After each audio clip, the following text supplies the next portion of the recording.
Prior to beginning the activity, please be sure to review the faculty information and disclosure statements, as well as the learning objectives. After listening to the activity, complete the post-test by clicking the Earn Credit link in the episode description. Downloadable slides and resources are also available. The following presentation is copyrighted by Medscape. No use, broadcast, or recording of this presentation or any part thereof is permitted without the written authorization of Medscape.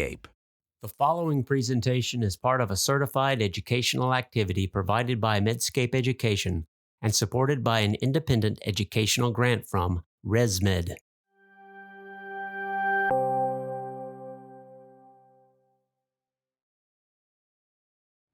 Good morning, Rhonda. How are you? How can I help you today? Hello, Dr. Alvarez. I'm glad you could see me today. I wanted to come and talk to you because I've been feeling so tired lately, more so than usual, and it's been like this for a while. I really haven't been feeling like myself lately, and it's starting to make me a little sad, to be honest. I just don't feel like I have energy for, well, anything anymore. I'm sorry, Rhonda. That must be difficult for you. How long have you been feeling this way? At least the past month or so, maybe even longer. I try to get more sleep when I can on the weekends, but it doesn't seem to be helping at all. I even bought a new mattress, but that didn't seem to help either. I see. Well, let's try to narrow things down a little because there are many things that can cause fatigue like you're experiencing, and I want to make sure that we're on the right track. Let me ask you a question. Do you have any idea about what's going on, or is there anything that you're worried about? Well, I do have diabetes and hypertension, so I'm a little worried that I might have some kind of heart issue. I'm taking all my medications though, and everything seems to be under control. I also read online that tiredness might be a sign there's something going on with my thyroid, so I was thinking about that too. Oh, all valid concerns. Yep, you're right. The last time we tested your blood sugar and blood pressure, everything seemed to be under control. But we could measure your thyroid function to see if that might be part of the cause. I would appreciate that. Could this tired feeling also be related to menopause? I know I'm right around the age when perimenopause might start. I've been reading about that too. Yes, that might be another cause for your fatigue. Have you noticed any changes in your menstrual cycle or any issues with mood? Have you been experiencing any hot flashes? No, nothing like that. Okay, well, I think we can probably rule out early menopause then. Can I ask you a few more questions, though, about your sleep habits? Sure, of course. Do you know if you tend to snore? Or do you sometimes wake up feeling like you're choking or having trouble breathing? Is your mouth very dry when you wake up in the morning? Um, I live alone, so it's hard to know if I snore at night. I had a roommate in college, though, who said I snort a lot. A few weeks ago, I had a dream that I was choking on something and woke up feeling like I couldn't breathe. And my mouth is always dry when I wake up, but I thought that was normal. I see. And have you noticed an increased need to take naps during the day when you can? Oh, absolutely. And I almost fell asleep at a meeting at work last week, too. That's all right, Rhonda. I think that's happened to all of us at one point, fatigue or no fatigue. There's some tests I'd like you to do for me, aside from the blood test I'd like to run. Okay. What I would like you to do is first fill out this very short questionnaire for me. It has 8 questions asking about your sleep habits and other physical characteristics, and it will help us determine our next steps, okay? Yes, sure.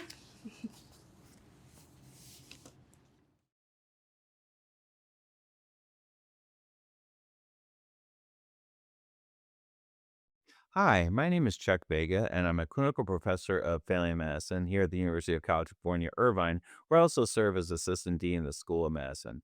And what a nice interaction we got to witness between Dr. Alvarez and Rhonda. First of all, I thought Dr. Alvarez was very open, asked open-ended questions, empathetic to her case. And Rhonda did a great job of describing not just her symptoms, but some of her fears and worries as well. I thought that when she talked about she was worried about her fatigue being related to potentially her hypertension or a cardiovascular event, I thought that was very wise on her part. cardiovascular disease, heart disease presents differently in women, can present with exercise intolerance and fatigue, particularly with physical activity. So I'm glad she brought that up. I'm glad she brought up concerns about her thyroid because I think those are things that we really want to dig into and potentially look at. I think Dr. Alvarez did a great job right from the outset by asking, "Hey, what do you think's going on?" That's such an important question. We have a very broad differential diagnosis for a chief complaint like fatigue. She really did a good job of going through some of the differential, including her mood and stress and what she's doing with her sleep right now. I think those are all really important. I noticed that Rhonda's trying something a lot of our patients try to use catch up sleep over the weekend for a variety of different sleep disorders. And that doesn't really work. Unfortunately, they're still going to have a lot of daytime sleepiness, and it doesn't help with necessarily metabolic outcomes either. It's unfortunate that we don't have a reporter, a sleep partner who can tell us more about Rhonda's sleep. But she does relate that she has that past history of snoring and the dry mouth. So there's definitely some symptoms there that I think appropriately drove Dr. Alvarez down the road of, hey, let's screen for sleep apnea. And also, we want to recall that Rhonda is at risk because of the because she has existing hypertension, existing diabetes. There's a bidirectional relationship between those very common disorders and OSA. OSA makes them worse, and by turn, worsening obesity, diabetes can make OSA worse as well. Of course, they are all independent risk factors for risk of cardiovascular events as well. So this is something that I think that Dr. Alvarez is taking seriously. I really like the approach. I appreciate that Rhonda is very open to talking about it, and it seems like they have a great working relationship here. So I really appreciate how there's an open relationship, a very open relationship between Dr. Alvarez and her patient Rhonda. Dr. Alvarez asked open-ended questions to try to get to the core of what was causing Rhonda's symptoms. And Rhonda, in turn, was very open regarding not just her symptoms, but some of her fears as well regarding what this fatigue could be related to. So Dr. Alvarez also did the right thing in presenting a screening questionnaire, especially when you don't have a reporter handy. This is a very helpful thing to do when you're trying to identify OSA. The most common one used is called the Stop Bang questionnaire. It's 8 questions, very simple. Takes just a few minutes to complete. One thing I've noticed about Stop Bang, it does have a very high sensitivity, so it's going to detect a lot of folks with OSA, and not the best specificity. So, for example, if you're male, if you're over the age of 50 and you've got a BMI of 35 or more, you're automatically at high risk for OSA.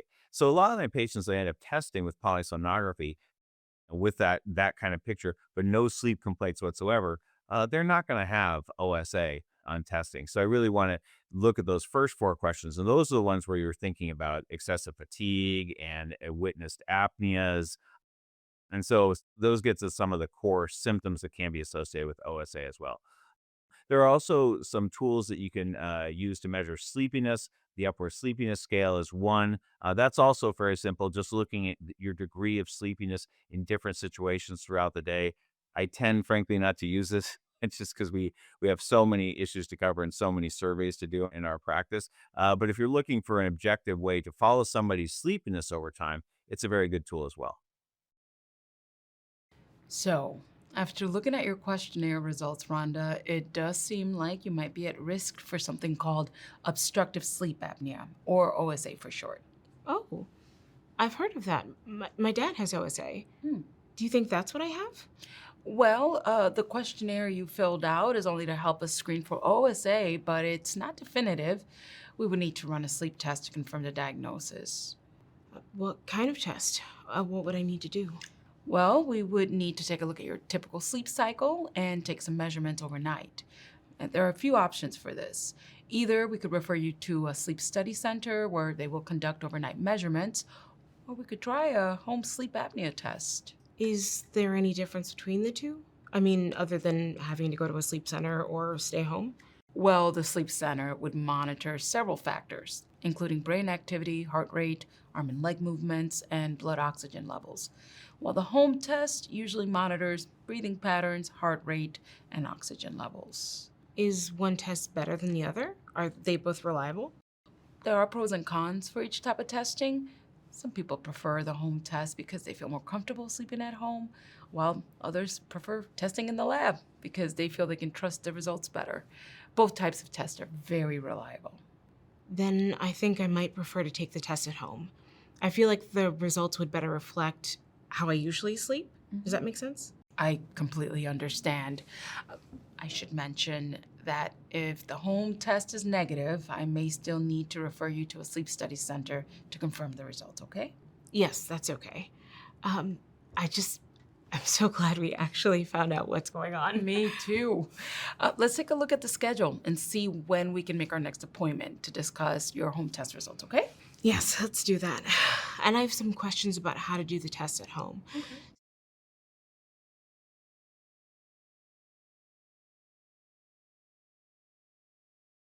So now we see the case moving on here between Rhonda and Dr. Alvarez, and appropriately so. So it's time to think about ordering polysomnography for Rhonda. And I thought Dr. Alvarez's explanation and providing a choice was very important for Rhonda.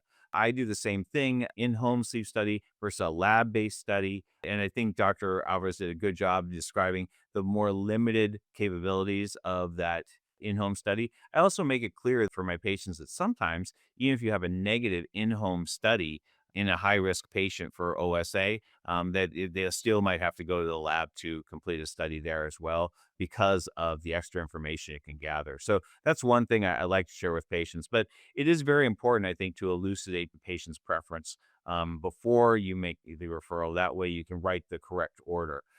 Also, of course, it matters what's covered under Rhonda's insurance as well. So some insurances might prefer lab-based studies, some prefer in-home, and I think more and more are preferring in-home because of the relative reduction in cost, which is fine, especially for my patients at very high risk for OSA, because it's very likely to detect OSA, and then we can move on from there. Hello, Rhonda. Welcome back. Hi, Dr. Alvarez. I'm glad you could come in today, Rhonda. I would like to talk with you about your test results. Yes, please. I know my home sleep apnea test results were positive. Yes, they were. Your apnea hypopnea index score was 28, which is indicative of moderate sleep apnea. Also, we received your other test results back, and your thyroid is working fine. We also know your blood pressure and your blood sugar are both still under control. And the survey you filled out, the patient health questionnaire, was also normal. So I guess we can be pretty sure that I have OSA then? This indeed seems to be the case. And it's good we have a diagnosis because now we can make a plan to help manage it. It is a relief to finally know what's going on and that it's not something with my heart or my thyroid. Indeed. And because we now know that you have OSA, treating it can help keep your other conditions like your diabetes and hypertension from getting worse. Really? I didn't know they were connected. Oh, yes. There's a lot of evidence to show that untreated OSA can have an impact on several types of other illnesses, including cardiac conditions. Another reason why it's important to discuss treatment. Right. So what do you recommend? I know my dad uses a machine to help him breathe at night. What's it called again? A PAP machine? Correct. He probably uses a machine for continuous positive airway pressure, or CPAP for short. How does he feel about it? Well, he said it took some getting used to in the beginning, but his doctor told him that if he used it as recommended, it would really help him get better quality sleep. And he says he feels much better now during the day, much more rested. And how do you feel about perhaps using a CPAP machine? Well, I can always try, right? But what if it doesn't work for me? Or if I can't get used to it? Are there any other things I can try? Yes, there are alternatives, and we can discuss those too, if you like. But first, I wanted to discuss your evening routine, what you could do before you go to bed to help make sure you get the best possible quality sleep. Okay, that sounds good. Some of the most important things you can do are going to bed at the same time each night, having a comfortable sleep environment, and turning off any electronic devices 30 minutes before bed. You could also consider taking a warm bath or reading to relax beforehand. I never thought about those before, but that all makes sense to me. Warm bath sounds really nice. It does, doesn't it? Also, we could consider an approved OSA medication that might also be beneficial for you, that could help reduce your apnea hypopnea index score and sleep related outcomes. Okay, that all sounds great. But can we talk a little bit more about using the CPAP machines, though? Mhm. I'm just a little worried that it might keep me from sleeping and that my symptoms might get worse. Of course. Let's talk more about that.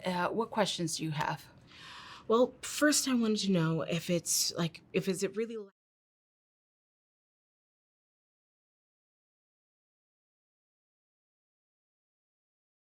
Well, again, what a great working relationship between Dr. Alvarez and Rhonda. So I think they're great at both speaking their minds, talking about what they're concerned with, and providing a balanced view of things. And then at the end of the day, Rhonda's making decisions for herself. So there is a lot of fear and stigma around the use of CPAP, and most folks know somebody who's on it or tried it and has horror stories. You go to the internet, and those horror stories are a lot worse.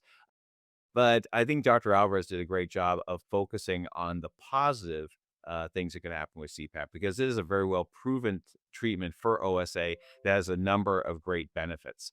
I also think it is important to note that her father took CPAP and did well, and I cite that as well. And one thing I really like to cite with my patients is the fact that, yes, I have patients who have tried it and then discontinued, don't want to try it again. But I also have as many, if not more, patients who try it, get the right kind of counseling to use it appropriately from the get-go, and notice a great improvement, particularly in fatigue. And so they're sleeping a lot better. They feel a lot more energy. They feel more like themselves, and they're much more likely to continue. So I think that with CPAP, we know that the rates of discontinuation are pretty high. Really, at least half of folks are non-adherent. But it's really great to establish that adherence early. So make sure the patients wear their CPAP before they try it to go to sleep. So they want to get some sense of it. I always describe it as, it's like, you're driving along at 40 miles per hour and then you put your head out the window of your car. Like, that's what CPAP feels like. So I try to get them used to that concept. And I'm a big believer in humidification, trying different masks, and really try to continue to work with your patients. This is a great use of telemedicine to check in with patients in a few weeks once they've started CPAP, to ask how it's going and just check and see if you can troubleshoot with them. If you have the support of a sleep team around you, folks with experience in this area, boy, that's a lot better, because that can also alleviate patients' concerns and give them new avenues. But at the end of the day, you really want to promote that, like Dr. Alvarez did. We're talking about a treatment that can reduce mortality, that improves energy and reduces daytime sleepiness, improves function, and reduces blood pressure and the risk of cardiovascular disease. So, really quite impressive. But never lose sight of lifestyle changes. So, what's good for Rhonda's diabetes and hypertension is going to be good for OSA. So, healthy diet, healthy physical activity. Really want to watch her consumption of alcohol and caffeine as well. And we don't want to use any sleep aids for her. Other drugs for sleep could be potentially harmful. But one that I will point out that has emerged as a positive adjunctive treatment for OSA is tirzepatide. So this is a combined GLP-1 GIP agonist drug, and in a randomized trial over a year, it dramatically reduced the scale of the apnea hypopnea folks were experiencing. It reduced it by about half, compared to a much smaller reduction with placebo treatment and lifestyle alone. And it improved blood pressure, improved body weight. So tirzepatide seems like a very good option as well for these patients. And it's going to take not one thing, I think, but several different interventions to really get Rhonda's OSA under control. But I can tell that working with Dr. Alvarez, who's open to her ideas and at the same time is recommending very evidence-based treatments, and tailoring them to her needs, I think they're going to succeed together. That's great to see.